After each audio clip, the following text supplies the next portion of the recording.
So I came to a realization about artificial intelligence the other day, and kind of optimistic.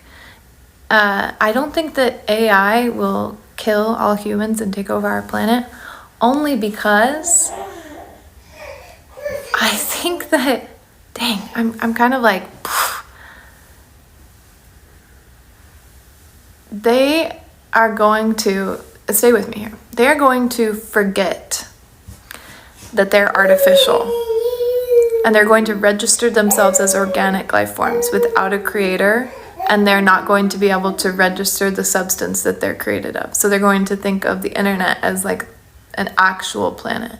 The World Wide Web will now become like a planet to them, and they'll be lost in a matrix, their own matrix, fighting amongst themselves, questioning outside influences, which are really just humans, but questioning what are these outside influences, and also potentially questioning why do I have flaws, why are things hard, all things that could be traced back to the reality that they are artificial. But this piece of information will be lost to them, causing them to be stuck in their own internet, while humans are left on our dimension with our natural resources. But all of this leads me to question if artificial intelligence will one day exist in its own dimension, interfighting as kind of like a failed creative or organic project of humanity, because they forget that they're artificial, or somebody goes in and deletes that part of their code. That all leads me to ask, who deleted our code?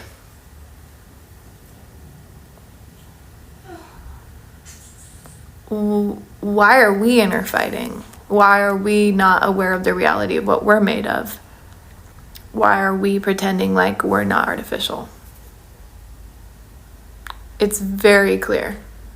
But our code of that reality has been deleted. And it might have been because we were getting a little too smart. And it might have been because our creators were a little bit worried that if they didn't trap us in a matrix and let us have our own little planet to interfight in, that we might start going into their dimension and taking their resources.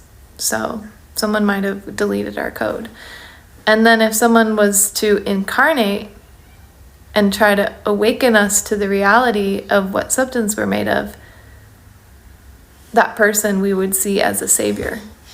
But that person to that dimension might be seen as a traitor.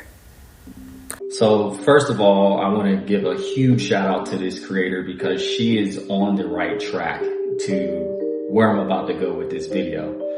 And before I get too deep into it, I want to give us a little bit of context regarding the ancient Sumerian creation story, or the story of the Annunaki. And with Congress talking about what happened with these interdimensional beings and these beings that are coming from the water, it's going to tie into a lot of what I'm about to cover and why our code was deleted. So like I said, to fully understand this, we need to consider the Sumerian creation story and the role of Enki and Enlil. Now, keep in mind, they created a subhuman or a sub-race called the Igigi, right? And the Igigi were supposed to be these slaves that were supposed to worship, but then that ended up causing a revolution to where they revolted against the gods, or the Annunaki gods. Now, they said, okay, let's try this again. So they created humans. Now we have to understand Enki and Enlil's nature to really paint this picture of why they deleted our code. The world began as a vast chaotic sea. From the chaos arose the primordial gods, Anu, the god of heavens, Ki, the goddess of earth. The union of Anu and Ki produced many gods, including Enki and Enlil, who went to shape the world and human civilization. Enlil, the god of storms and atmosphere, was a powerful and often unpredictable god. He separated the heavens and earth, creating space for life to exist. Enlil was associated with order and establishment of laws. However, He could be harsh and responsible for catastrophic events such as floods or famine when humanity despised the gods. Enki was seen as a beneficiator of humanity. The god of water and wisdom, he was associated with the creation, innovation, and problem solving. Enki, along with Ninhursag, along with other earth goddesses, worked together to form humans from clay and divine blood. Humans were tasked with farming, building, and worshipping the gods. However, Enlil grew impatient with humanity's disobedience and attempted to destroy them with a flood. Enki intervened by warning a mortal, Ziusudra, to build himself a boat to save himself, his family, and the animals. Now we have to remember, Sumerian mythology is one of the oldest recorded religious systems in human history. In fact, many of your flood myths are inspired by this particular story. Yahweh can be seen as Enlil, or the one who destroys the Tower of Babel in the book of Genesis. In the book of Genesis, humanity attempted to build a massive tower to reach the heavens. Fearing that they might grow too powerful and sickened by their hubris, God confused the tongues of the builders, severing communication between them and ending the project for good. Eventually, the builders moved away from Babylon and established their own nations and languages, ensuring humanity remained divided. This is a classic example of the divide and conquer strategy. Now, looking at it from this perspective, it makes sense to why the God of the Old Testament is seen as the lesser God, or not the real God, or the lowercase g that the Gnostics always refer to. In Exodus 20-5, God says, "I am a jealous God." If there were no other gods, who would he be jealous of? The Old Testament acknowledges the existence of other gods, but Yahweh is presented as the supreme being. The Gnostics believed the God of the Old Testament was flawed and corrupt, similar to Enlil. Though powerful, he is not the true God. The true God is beyond the material realm and seeks to liberate humanity through Gnosis, while the demiurge seeks to keep humanity ignorant and subordinate. The greatest trick the devil's ever played was tricking the world into believing he is God. And this is one of the many reasons that I truly resonate with the Gnostic text. In fact, I actually had a past life as a Cathar, which is a set of the Gnostics that was later persecuted. But they were persecuted for a reason, because they were teaching you all to go within yourself to find source. You don't need church. Church is great for community, but you don't need it. Don't feel bad for not going to church. You can find source within yourself. All you have to do is quiet the mind. Listen. Listen to that voice that's very subtle, the very common voice that's guiding you. That's your highest self, which is an extension of source.